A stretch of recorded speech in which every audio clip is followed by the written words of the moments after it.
consume. The gentleman is recognized. Thank you, Mr. Chairman and members of the committee.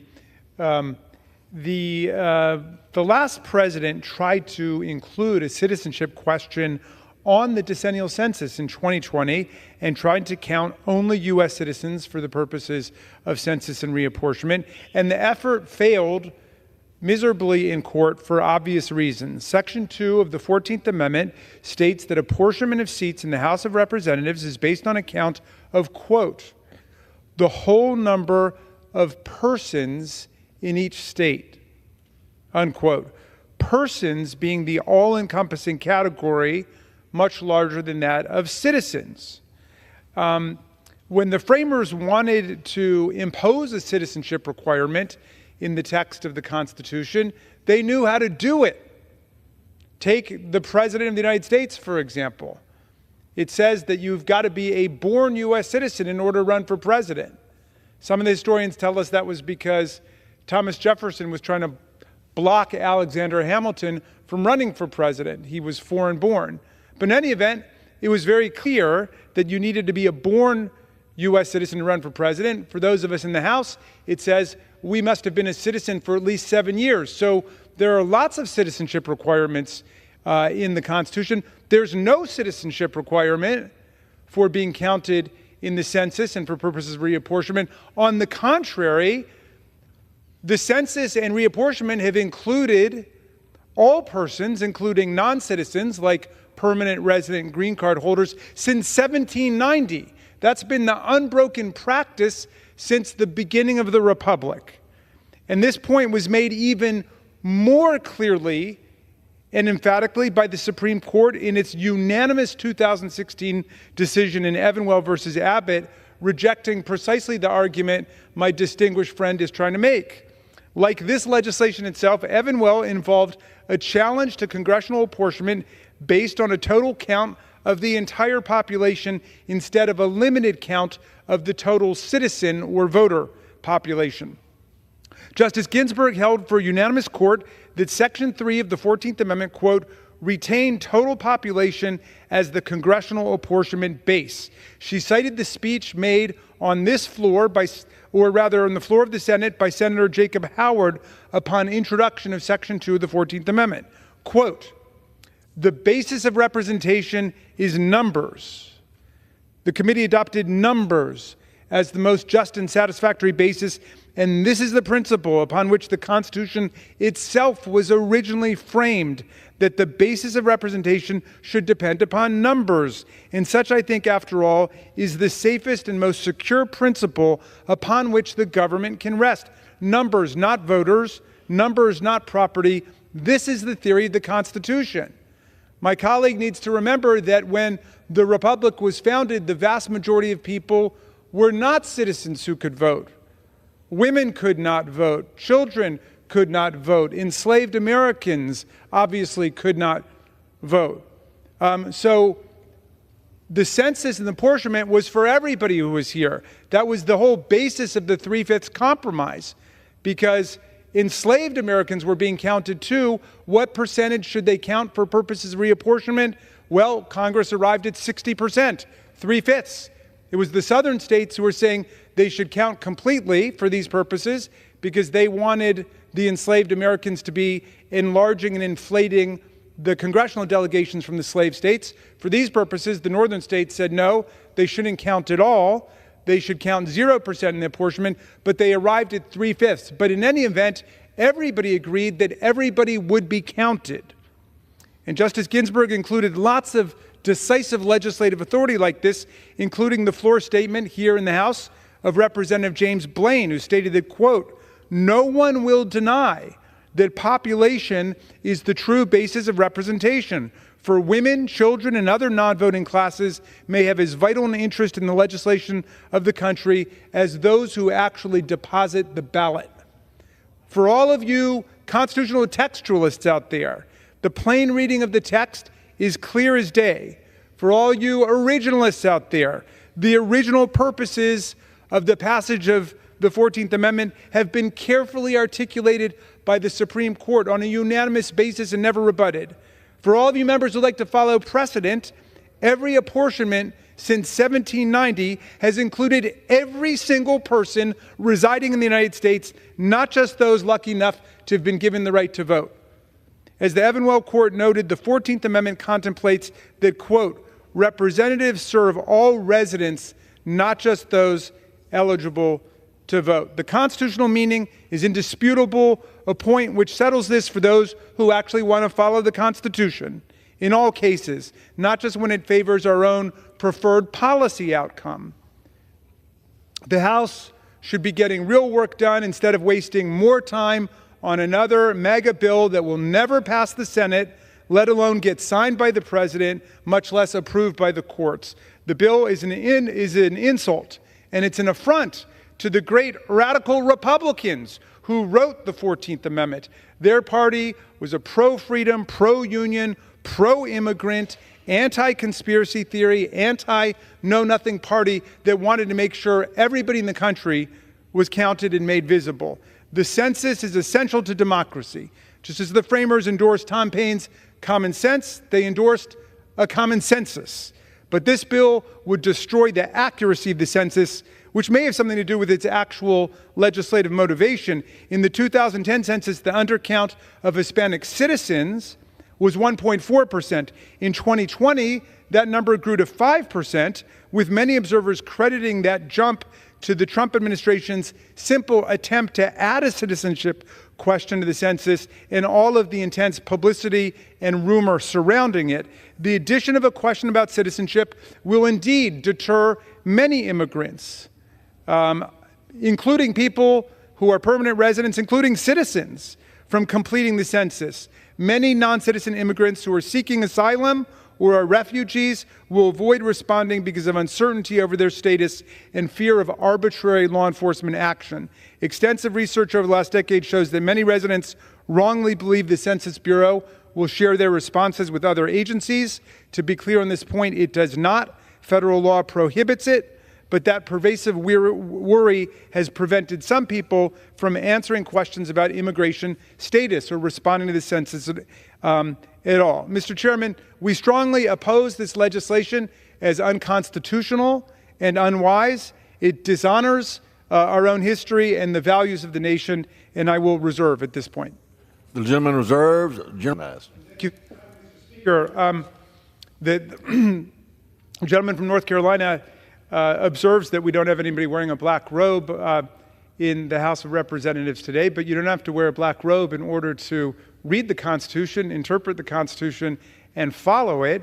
But if you need people with black robes, then I would urge the gentleman to read the Supreme Court's decision in Evanwell versus Abbott, where the Supreme Court unanimously found that the census and reapportionment must include the entire population, all persons, not all citizens, not all voters, the alternative suggestions that are being made today. So what do we have? Since 1790, all persons have been included in the census, in every census, on a decennial basis since the beginning of the Republic. The Supreme Court rejected the theory that's being advanced by my friends in the majority today in Evanwell versus Abbott, that the Constitution requires citizens rather than persons. And the gentleman from North Carolina invites us to think this has something to do with immigration. We actually had an immigration deal coming out of the Senate for hundreds of new Border Patrol officers and asylum officers and asylum judges and fentanyl detection machinery, and it was vetoed by the fourth branch of government, Donald Trump, who said he didn't want a border solution, he wanted a border crisis to run on. So despite the fact that Senator Lankford, perhaps one of the most conservative senators that we have in the Republican Party, said that this was a great deal and the best that he'd ever seen coming out of the Senate, despite the fact that Senator McConnell was for it, they blew it all up. So you judge for yourself the seriousness of the claims that they want to do something about immigration. This is another useless and needless distraction, and I would now yield 2 minutes to the distinguished gentlelady from California, Congresswoman Berrigan. The gentlelady from California is recognized for 2 minutes. Thank you, Ranking Member Raskin. As chair of the Hispanic Caucus, I rise today to oppose H.R. 7109. It's a bill that threatens equal and fair representation of immigrant communities. This bill requires a citizenship question on the U.S. Census, which directly undermines the Constitution's mandate for a fair and accurate count of all residents.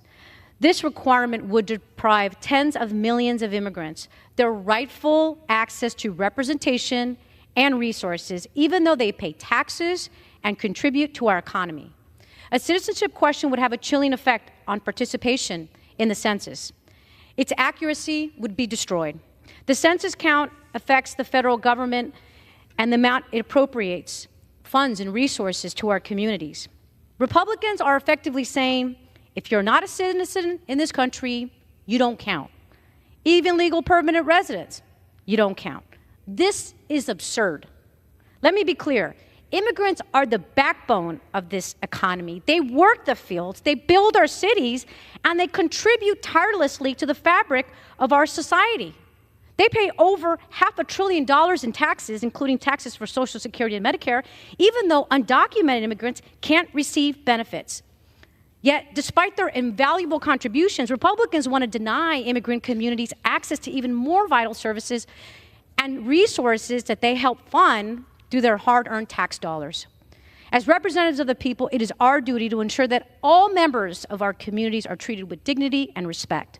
Every individual, regardless of their immigration status, should have the opportunity to thrive. But H.R. 7109 does the opposite. A citizenship question on the census threatens to further marginalize immigrant communities. An undercount of the immigrant population would not only result in an unfair distribution of resources, but it will also undermine the very foundation of our democracy. That's fair representation from our government. I want to urge our colleagues to reject this extreme Republican bill and instead focus on policies that uplift and empower all members of our society. Thank you, and I yield back. The gentlelady yields back. The gentleman from Maryland. I thank the gentlelady, and I will reserve. Mr. Speaker, thank you very much. I'm about to yield to my friend, Ms. Meng from New York, but I'm inspired by the remarks of the gentleman from Wisconsin, especially about the word republic, which of course comes from res publica, the public thing. He happened upon a subject that's of a lot of interest to me because I wrote a paper about it when I was in 6th grade, the Pledge of Allegiance. It was written by a radical Baptist minister named Francis Bellamy. I'm not sure if the gentleman's aware of that, on the 400th anniversary of Columbus's arrival in the New World. And Reverend Bellamy, who was an abolitionist in Vermont, was concerned about the continuing salute of the Confederate battle flag in the southern states. And so he wanted to write a flag salute that would be unifying for the Union. And he wrote, "I pledge allegiance to my flag of the United States of America and to the republic for which it stands, one nation with liberty and justice for all." And you notice what is not in there. He did not have under God. That was added in 1954 by Congress, several weeks after the Supreme Court's decision in Brown versus Board of Education. But in any event, I'm not quite sure what the relevance is of the gentleman's invocation of the Republic or of Ben Franklin and the famous vignette about him saying, if you can keep it. Ben Franklin was, of course, a big supporter of immigration to the country, although he did display an anti-German bias in some of his writings. But I'll tell you a little story about Ben Franklin that might be of relevance to what the gentleman's talking about.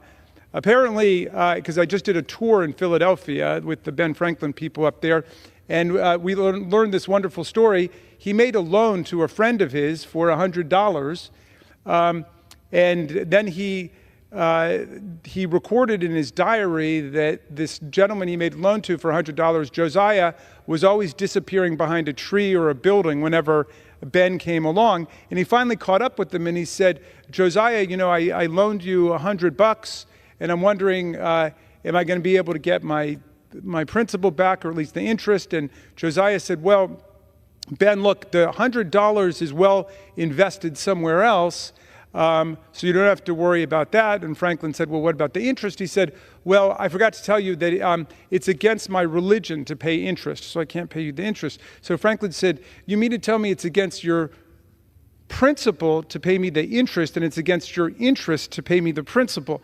And Josiah said, well, that's right. So Franklin said, well, I can see I'm not going to get either. Well, look, here our principles and our interests converge very much. The principles are set forth in the Constitution, which is we count everybody, and everybody is part of the census, and everybody is part of the reapportionment process. It's been like that since 1790. We don't need to start finger painting on the Constitution with this silly election year proposal. But it's also in our interests because, as my colleagues have said, this is a land that is built on immigration, except for the Native Americans who are already here and the people who were brought over as slaves. All of us are the descendants of immigrants to this country. Tom Paine said when he got to America in 1774, 2 years before the Revolution, he said, this land, if it lives up to its principles, will become an asylum to humanity. Not an insane asylum, mind you.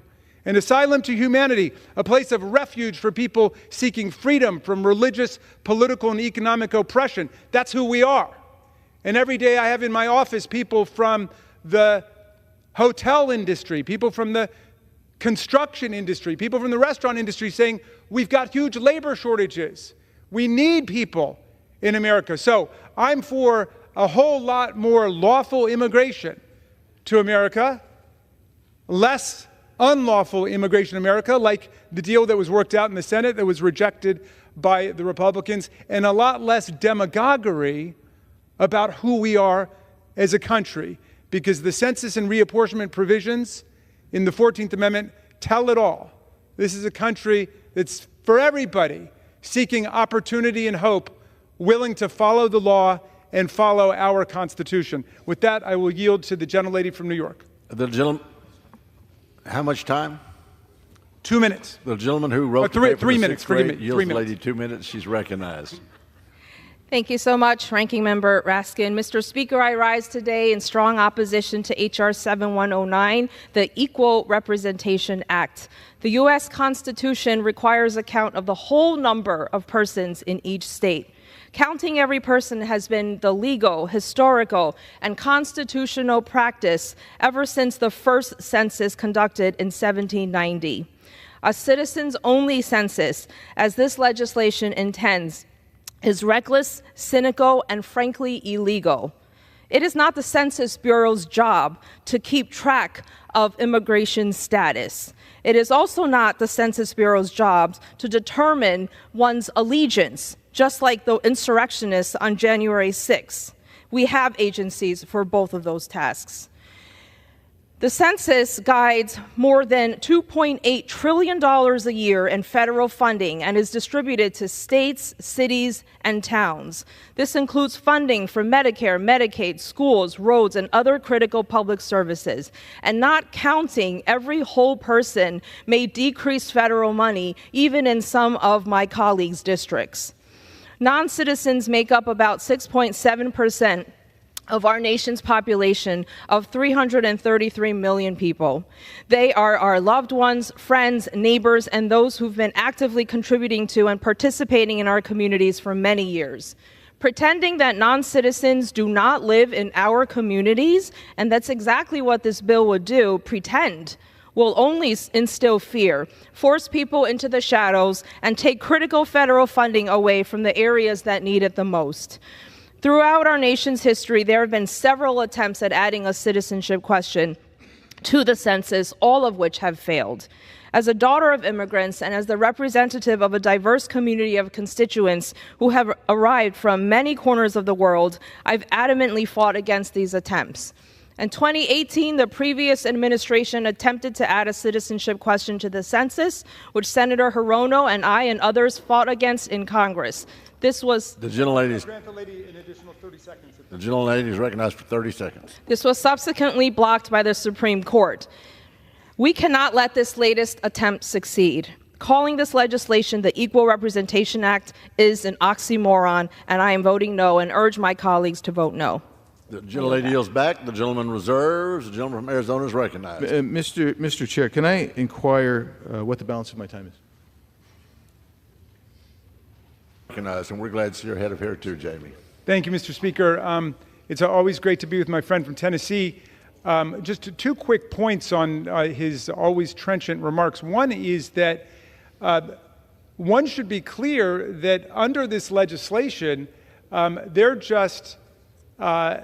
not roping out of the reapportionment just undocumented people. They're also roping out of the reapportionment permanent residents, people who are green card holders who are on the pathway to citizenship already. So they're talking about disenfranchising from the census reapportionment process millions of people who are lawfully within it. And they should be aware of that. Also, if we were being cynical politically, we would embrace this legislation because it's the red states like Texas and Florida whose congressional delegations are inflated by virtue of counting people who are not citizens. We're simply trying to follow what the Constitution says, which I know is kind of a radical proposition around here these days. I will yield 3 minutes to the distinguished gentlelady from North Carolina, Ms. Manning.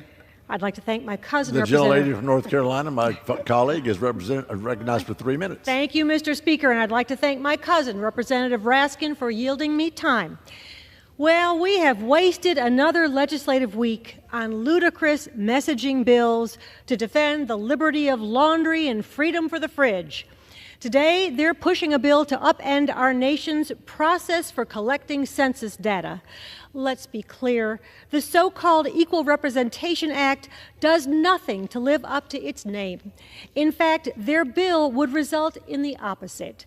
It will reduce participation in the census, which our government relies on for a host of data to inform our decision-making. What's more, this bill will violate our Constitution, which states that all persons be counted in the census. Instead of wasting time on deeply unserious messaging bills, Congress should be focused on what really matters to the American people, particularly reproductive freedoms. Right now, across the country, women are suffering from extreme abortion bans that are endangering their health and limiting their ability to make private medical decisions. Women in America are worried about their reproductive freedoms and deeply concerned about what extremist politicians will attack next. We know that radical judges and politicians are not stopping with abortion bans. They're now attacking fertility treatments and attempting to restrict birth control methods like Plan B and IUDs. If far-right extremists really cared about women, they would want to make the full range of birth control readily available, not restrict access to it. This Sunday is Mother's Day. How about giving moms and potential moms the gift they really want, the right to decide whether, when, and with whom to have children? Instead of flowers, let's guarantee the right to use the full range of FDA-approved birth control. In honor of Mother's Day and for this reason, at the appropriate time, I will offer a motion to recommit this bill back to committee. If the House rules permit, I would have offered the motion with an important amendment to this bill, and my amendment would strike the text of H.R. 7190 and replace it with my Right to Contraception Act, a bill to protect the right to access all forms of FDA-approved birth control and protect women's reproductive health from political interference. I ask unanimous consent to insert into the record the text of this amendment. That objection is ordered. I hope my colleagues will join me in voting for the motion to recommit, and I yield back. The gentlelady yields back. The gentleman from Maryland reserves. The gentleman from Arizona is recognized. Mr. Chairman, I yield 2 minutes to the gentleman from New York, Mr. Langworthy. The gentleman from New York is recognized for 2 minutes. Mr. Speaker, right now our nation is grappling with a border crisis that has been manufactured by Democratic policies that brazenly reward those that break our laws to enter our country illegally. My home state of New York is drowning due to policies that transformed our state into a sanctuary for illegal immigration. Democratic leaders in New York City, Albany, here in Congress, in the White House, they have turned their back on lawful Americans, choosing instead to roll out the red carpet for illegal immigrants with housing, clothing, financial incentives, all paid for by the American taxpayers. The gravy train's alive and well. Through this process, we're learning that it's a calculated effort to boost their own political power by inflating their population counts and skewing congressional representation. We're talking millions of people who are not American citizens having a major say in American elections. They're not even hiding it anymore. One of my colleagues on the other side of the aisle, who happens to represent New York City in this body, openly called for more illegal immigration for her district because she says she, quote, needs more people in her district for redistricting purposes.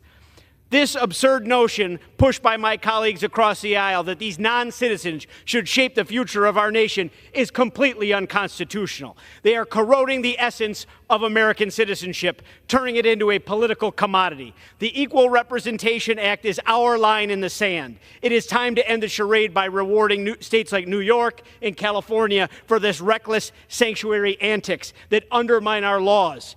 I urge my colleagues to rise above partisan manipulation, protect the sanctity of our democracy, and support the Equal Representation Act. Let's send a clear message that the value of American citizenship is absolute, and our elections are not for sale. I yield back. The gentleman yields back. The gentleman reserves. The gentleman from Maryland is recognized. Mr. Speaker, how much time do we have, please? The gentleman from Maryland has 6 minutes. Thank you very much.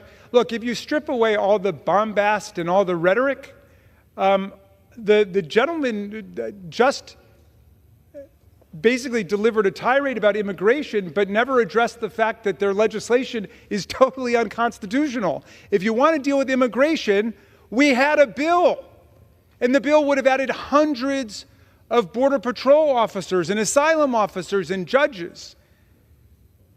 And the Republican leadership in the Senate said it was a great deal. They got most of what they wanted. It was a great compromise. And yet who didn't want it? Donald Trump, alas, still the putative leader of those who are left in the GOP, Lincoln's party. Donald Trump didn't want it because he doesn't want a border solution. He wants a border crisis. So they're left with a bunch of completely superficial, empty bills like this one, which I doubt it'll even pass the House, but if it does pass the House, it certainly won't pass the Senate. It'll never be signed by the President, and it will be struck down immediately by the Supreme Court. So why are we wasting our time on that instead of getting to the legislation that actually a majority of the Senate was behind? I wish one of my colleagues would address that, and I will reserve my time. Gentleman reserves. The gentleman from Arizona is recognized.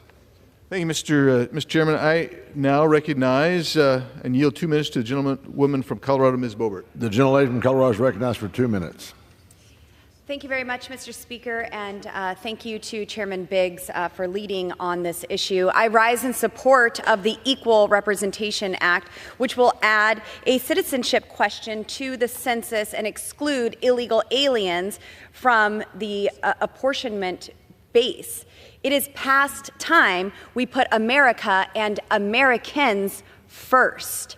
Joe Biden and his regime are shelling out benefits to illegal immigrants like Oprah Winfrey on her show. Everyone gets a vote. Everyone gets recognized, even if you're here illegally. In New York, aliens are receiving $53 million in free prepaid debit cards. In Denver, Colorado, aliens get 6 free months of housing. And now they want to hand them seats in Congress to buy their lifelong allegiance to the Democrat Party. Since Biden took office, we have seen more than 9 million illegal aliens cross our borders, and more than 1.8 million gotaways evade Border Patrol agents. That is larger than the population of 32 states, Mr. Speaker. There are now at least 16.8 million illegal aliens living in the United States, enough to account for roughly 22 seats in the House of Representatives. Including these aliens in the apportionment of congressional districts impacts representation in Congress and undermines the constitutional principle of one person, one vote. Americans deserve to have their voices fully represented, not diluted by illegal aliens. I'm proud to be a co-sponsor of this legislation, and I urge my colleagues to vote in favor of this bill. Mr. Speaker, I yield back. The gentlelady yields back. The gentleman reserves. The gentleman from Maryland is recognized. Thank you kindly, and it's always delightful to hear my friend from Colorado speak. One thing that I do want to point out, however, because there might be some students in the gallery today, is that there can be no illegal aliens and there can be no green card holders in Congress, because the Constitution very clearly specifies that you must have been a citizen for 7 years before you run for the House, and you must have been a citizen for 9 years before you run for the Senate, and you must be a born U.S. citizen in order to run for president of the United States, which some of the historians, as I think I mentioned before, attribute to Thomas Jefferson trying to write Alexander Hamilton out of the presidential sweepstakes. In any event, I think that my colleagues should probably relax with some of the hyperbole and exaggeration here. After all we're saying is let's keep doing what we've done since 1790 in the country. This is the way that the census and the reapportionment have always been run in the United States of America, and what they're proposing is obviously a radical departure from what the Constitution ordains. I will reserve. The gentleman reserved. The gentleman from Arizona is recognized. Thank you, Mr. Chairman. I yield 2 minutes to the gentleman from Louisiana, Mr. Graves. The gentleman from Louisiana is recognized for 2 minutes. Thank you, Mr. Speaker. Mr. Speaker, I want to simply explain what we're talking about here. You could have a citizen of Russia that illegally crosses our southern border, pays cartels, comes across our southern border, and decides to set up shop in California. That citizen of Russia that can still vote for Vladimir Putin all day long also is counted in the distribution of electoral votes in the United States, therefore having influence, therefore shaping who is president of the United States. I don't know what else could possibly be foreign interference in elections than what we're talking about today. Mr. Speaker, I'm from the state of Louisiana. We have 6 members of Congress. We have 6. By some calculation, the state of California alone has 6 members of Congress entirely attributable to citizens of other countries, therefore just offsetting all of the votes and all the citizens in Louisiana.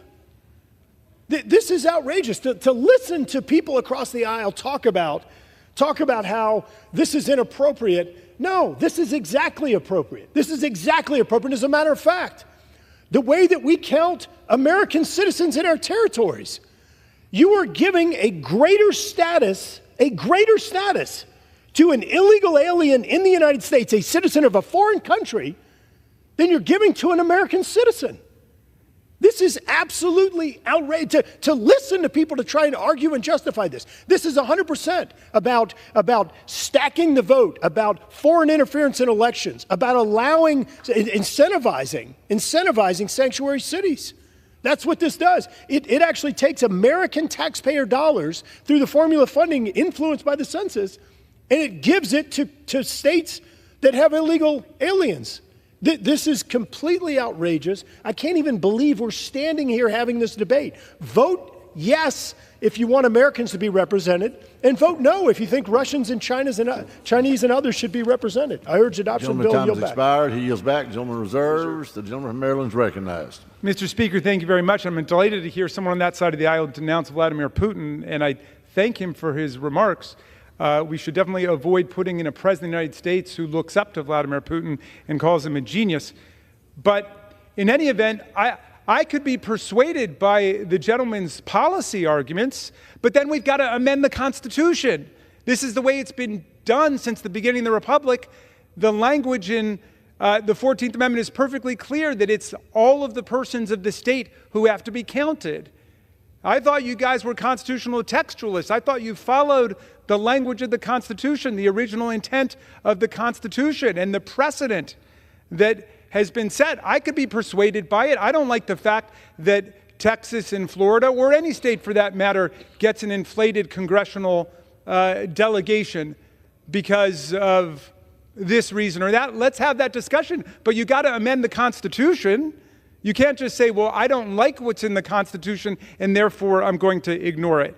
And the point about the territories, I'm not sure I understood. That undercut the gentleman's argument because, of course, the people in the territories are not represented in the House of Representatives except by non-voting delegates whose votes ultimately don't count and can't count according to a D.C. Circuit decision called Michael versus Anderson. And I'm going to reserve the rest of my time.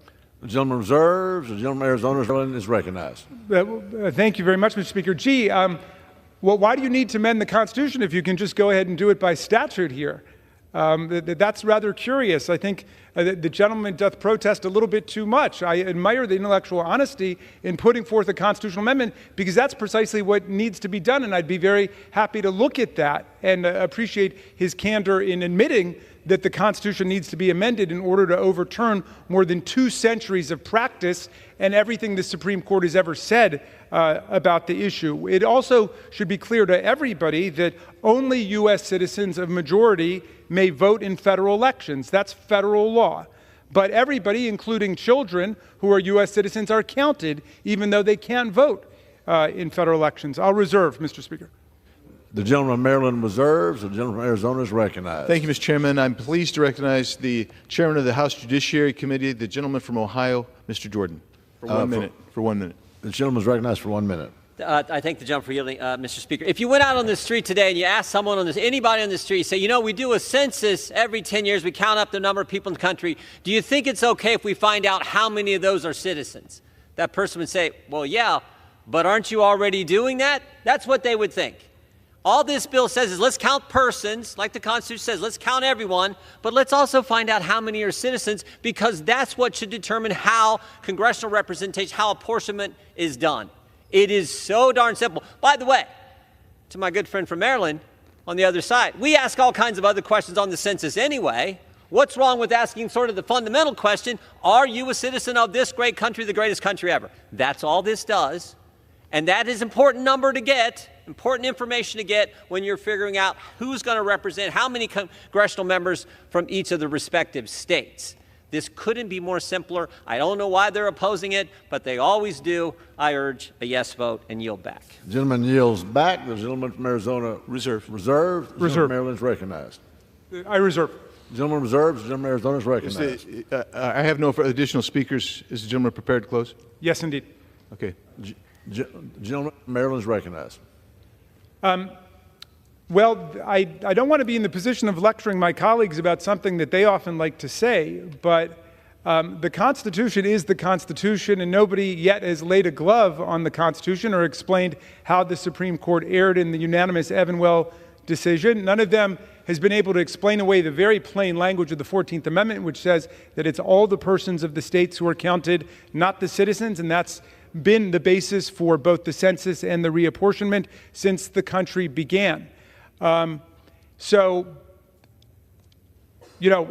rest of it just strikes me like election year political rhetoric. To the extent that we want to deal with immigration, we had a great bargain that came out of the Senate, which everybody in this body and that body seemed to be behind until they heard from Donald Trump, no, he didn't want to see any legislative progress. He wanted to be able to demagogue the immigration issue out on the campaign trail, although he's been severely undermined by all of the exposure that went to that decision. And again, I haven't heard anybody either explain why their legislation is constitutional, nor have I heard anybody explain what's wrong with the immigration package we had for hundreds of new Border Patrol officers, hundreds of new Border and Patrol and asylum judges, and a crackdown on drugs at the border. And with that, I'll yield back. The gentleman yields back. The gentleman